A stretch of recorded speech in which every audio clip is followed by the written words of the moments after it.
I'll be reacting to Sabikui Bisco episode 12. I'll be watching it from Crunchyroll's website, and I'll be starting off my reaction from the minutes and 30-second mark in 1-0 go.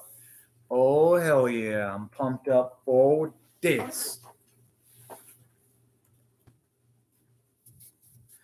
And I just love to see Beast go back. Yes! Is it a Deus Ex Machina? Yes, it is, but you know what? I've long accepted that. And I'll talk more about that once I get my series overview. Yo, if anything, it looked like Bisco dying actually made him stronger than anyone could have ever imagined. Just from the looks of things.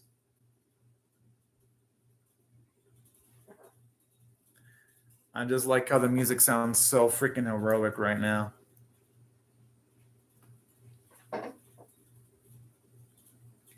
And basic question though, what does someone when they do see the afterlife? I wonder what they see necessarily. Aw, that's so fucking sweet and wholesome.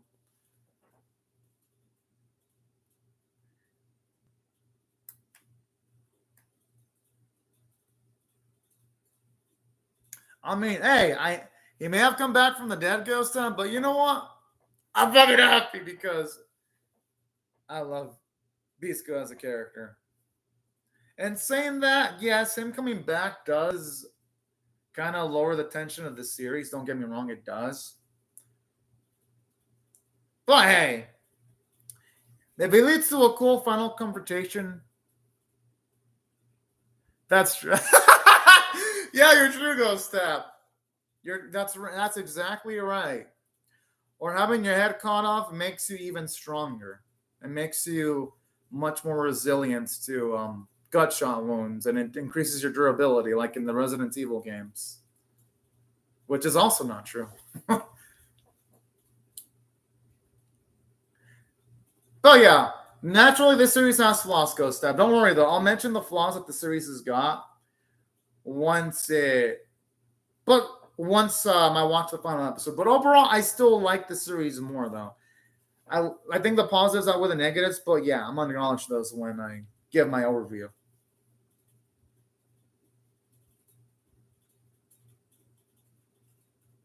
I wonder if it's implying that it gives Beasto some demigod abilities just by the implications.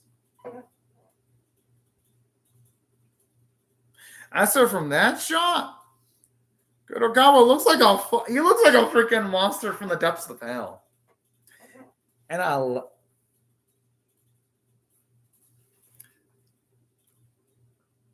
ah.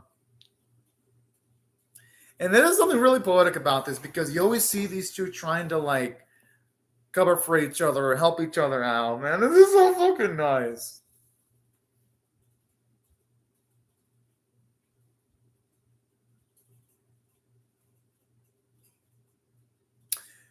Okay, at least that actually gives a quick explanation towards what happened to Bisco at the very least.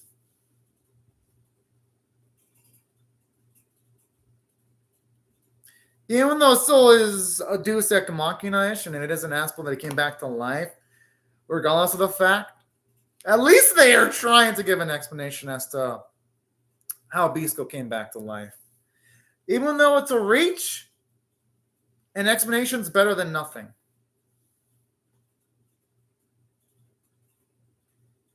And you're right, they're so awesome together. That's what really makes the series work, their dynamic. That's actually a good point because Gurren Lagann did have a lot of ladies. And saying that, I feel Gurren Lagann was better written than this series because Gurren Lagann, when it had a character die, a character say dead for good and it had impact. Like it changed other characters. Like in the case of when Kamina, when things happened to him, it made Simone grow, wisen up, mature. You know? I still like the series, but Gurren Lagann, it just handled its heavy dramatical sequences a bit better. Ghost Tap.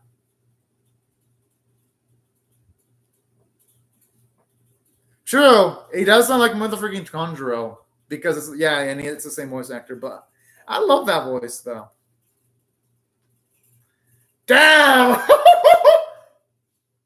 But at this point, I don't think you need to control it. As long as he like unleashes a lot of his attacks towards Kurokawa, I don't think he needs to worry about holding back his capabilities. Huh. Yeah, they can't rush her lady here.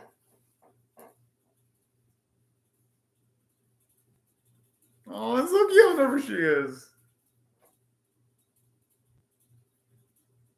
I mean, true, that's a good point, Ghost Tap.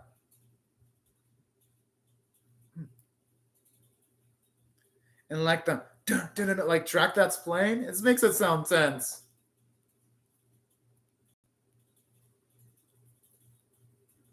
And I love how they're using Trolley too to help give Bisco and Milo a grasp of his weakness. So at the very least, the supporting characters can do something. Even though it's not going to be as much as Milo or Bisco, it's still something. And I appreciate that from the writing staff because sometimes when you have these huge set pieces against the final villains, sometimes the writing staff can forget their side characters. At least here, Trolley isn't forgotten at the very least. And I appreciate that.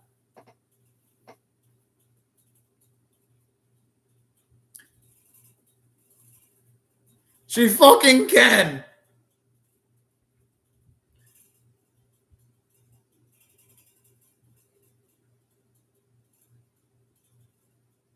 Oh. Okay then.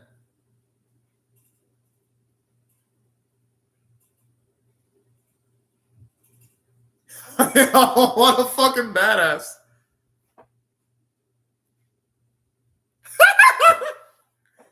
I mean, hey, he's still alive though.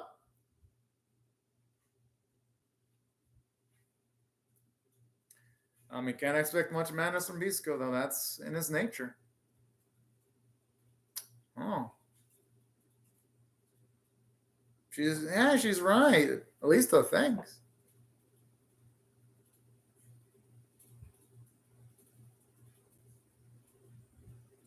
Whoa!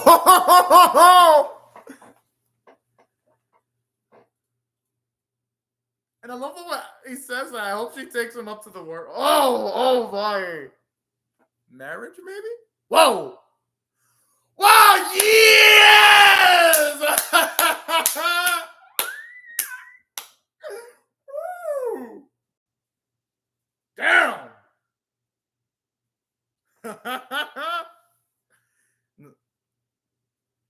I love how he's pimping up his wife. I mean, his sister again. That's true. They're both brutes. I love how he's blushing. Ah. Hey, you know what? I don't mind this fight at all, Ghost Tap. I don't mind at all. And this makes me smile because in so many anime this season, you have anime like Shaman King where female characters don't even get to do much. I'm glad that you get a female character that's going to do something here. Yo, can we get another? Woman winner! You can tell she has the hots for Milo. When is she going to confess?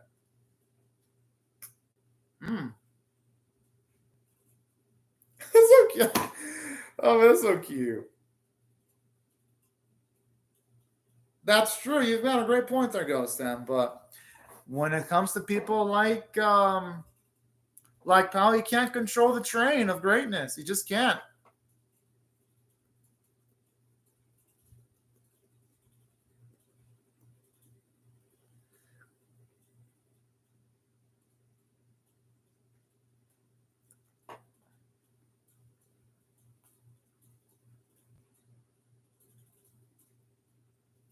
Oh boy.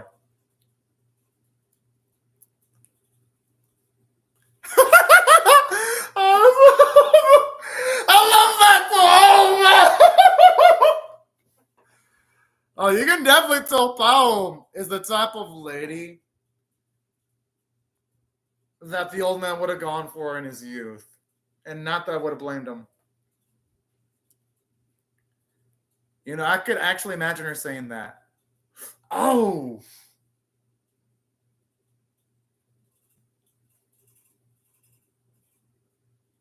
Something I appreciate here is they're actually drawing the Tatooine in 2D animation for the last episode. I appreciate that extra visual quality. I mean, it's Bao. I wouldn't expect anything less from her. Like, at all.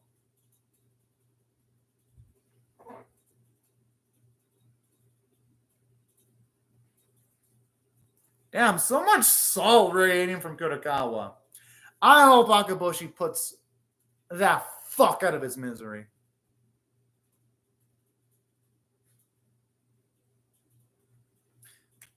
I like how the instant just shut up and watch it goes back to the action again. Now, there's some creative directing there.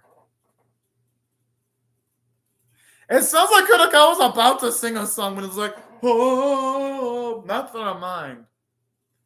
Kurokawa's voice actor actually really does have a beautiful voice. Yeah, honestly, she does look better, like, no joke.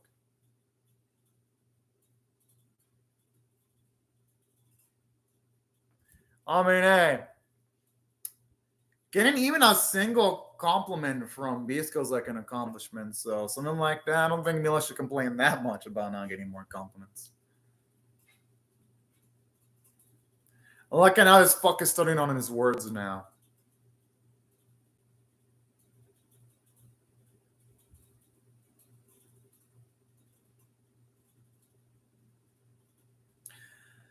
Difference is he's not going to be coming back to life in this. Nah, he's going to be disappearing. Oh!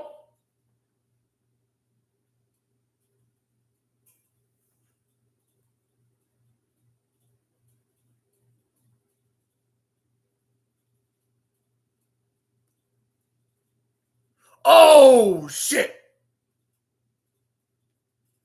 Oh, I thought for a second his eyes were sliced out. That'd have been... Well, it's only blood being thrown.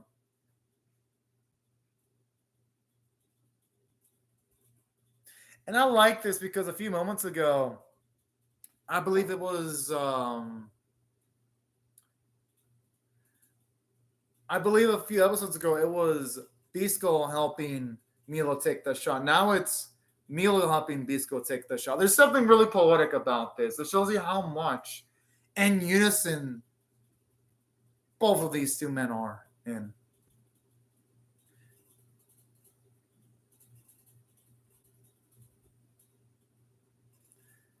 Yo, he's making a face of a man who just barely realized he done fucked up. Oh, man, this is beautiful.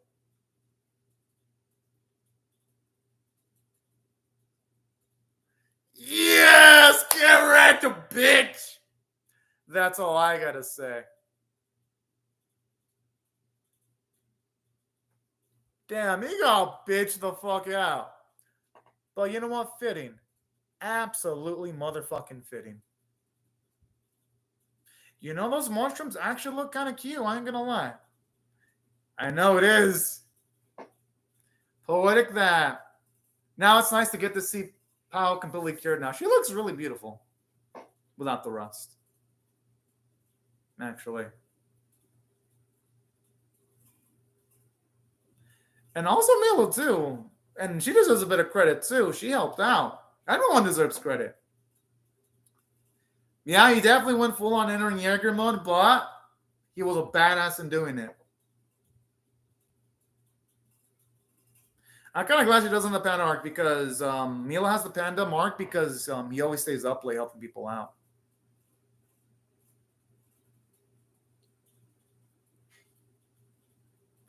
Oh, it's so cute the way she's saying that.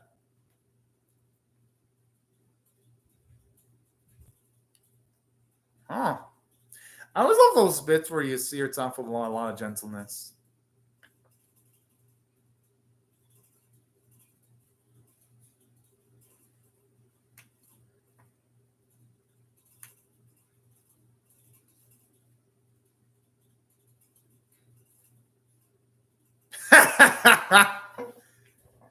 Bullshit is all I gotta say. It's more like Mila's much more detail oriented.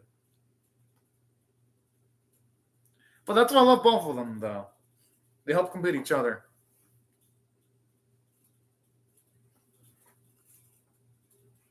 Oh.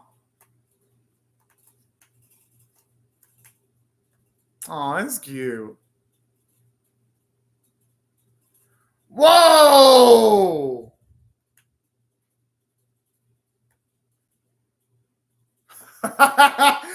Okay, I mean, if someone thought the Yellow Rat was going to happen, I wouldn't necessarily blame them. This definitely leaves a lot to the imagination here.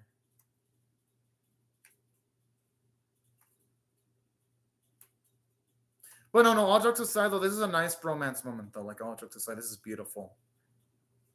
Because they definitely deserve to have this moment, because just so... Oh, this is so cute the way Paul's reacting to this. You know, tears of joy. Now that's how you do a finale there. I wonder what she can do with that pole, though, Ghost Tab. You can tell Triola's going full on business mode with all those shrooms. I mean, who knows? That's a good point. Maybe he just has it because maybe he has it tattooed or a painting. That could be it. Or eyeliner. Eyeliner gotta be. And it's nice to finally get to see the parents back of that city that only had kids. I love how it's patching things up. At least when it comes to like some of the episodic episodes. That's some damn good writing, if you ask me. No, honestly, Powell looks so damn awesome without the rust.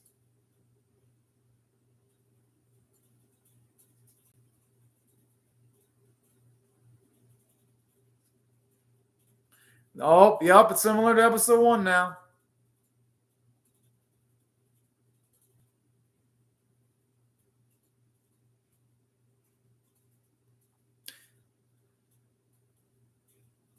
I wonder why he's in a wanted poster, though.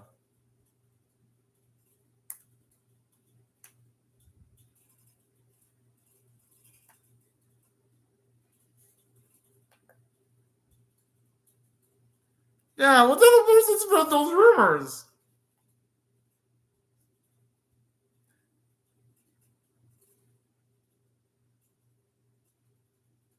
I like how Milo's trying to like argue for himself, but in an indirect way. That's so cute.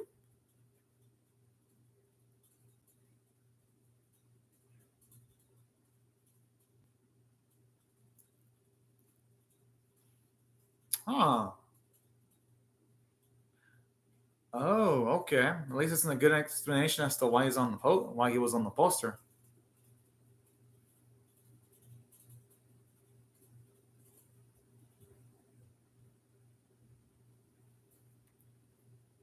That's actually kind of sweet. I mean, hell, his freaking disguise is fucking flashy right now, if you're asking me. But it wouldn't be our boy if he wasn't just a little bit flashy.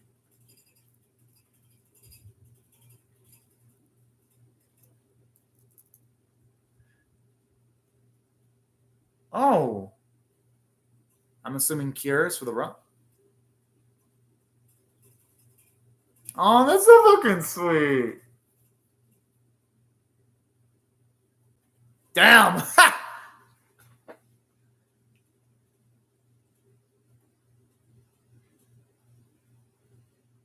I love that bit there.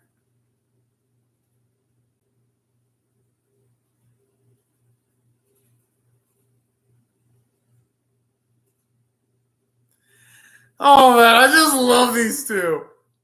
How I think they're still in a relation. I think there could still be in a potential relationship. Bisco and Pal. It's just that right now they're just journeying right now as bros.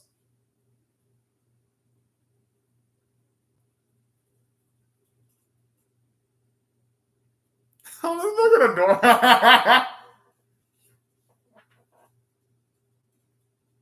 Hey, at least Mila was able to give the peace sign.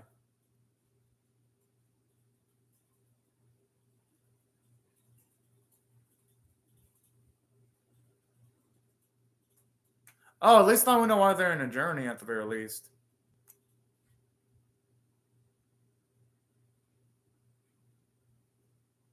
Okay, at least that explains why he doesn't want the immortality.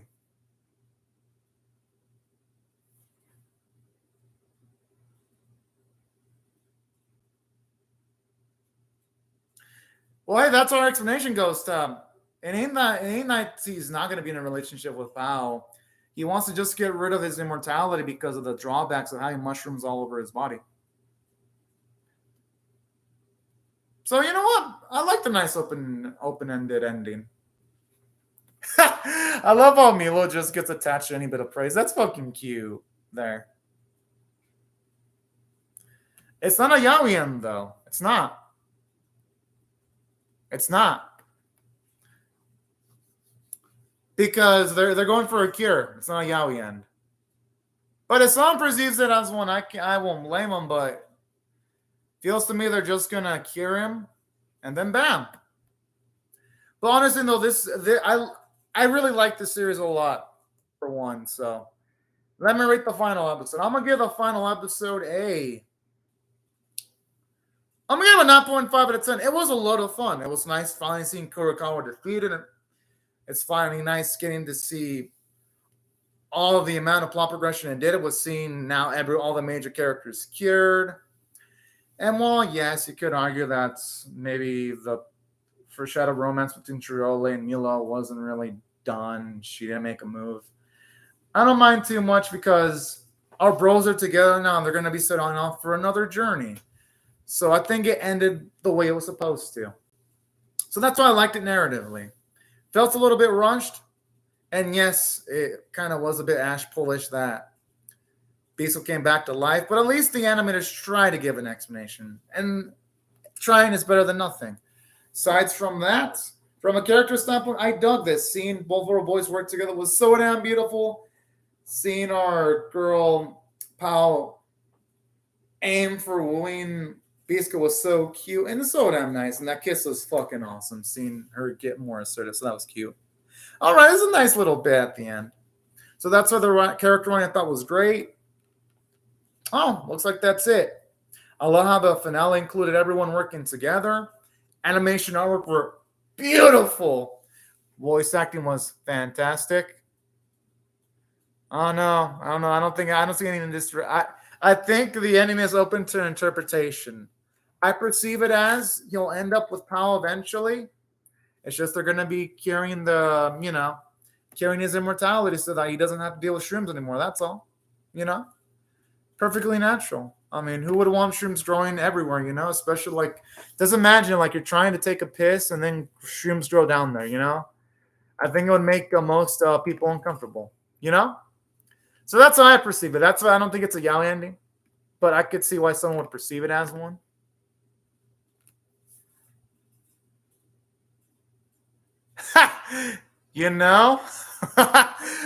I could actually see that happening. He might actually like both. He might like men and women. And you know what? That wouldn't actually feel out of place at all, actually. But all jokes aside, though, yeah, visually the series was great. They went all in with the sound department. And as for the series itself, if I had to rate it on a scale of 1 to 10, with 1 being abysmal, 5 being 9, 10 being exceptional, I'll give it a 7.75 out of 10, which is above average because in my scale, 5 is abysmal. 5 is average, 1's abysmal, and 10 is exceptional. Because the series, I really dug it. It was fun, but I felt like they could have avoided the whole ass pull of, Bisco coming back to life if they would have just simply have had Bisco double tap Kurokawa when he was on the floor a few episodes ago, and they could have ended the series a little bit earlier and maybe given us a longer epilogue. But that's pretty much one of the ways they could have improved it. Other than that, that was pretty much the only issue.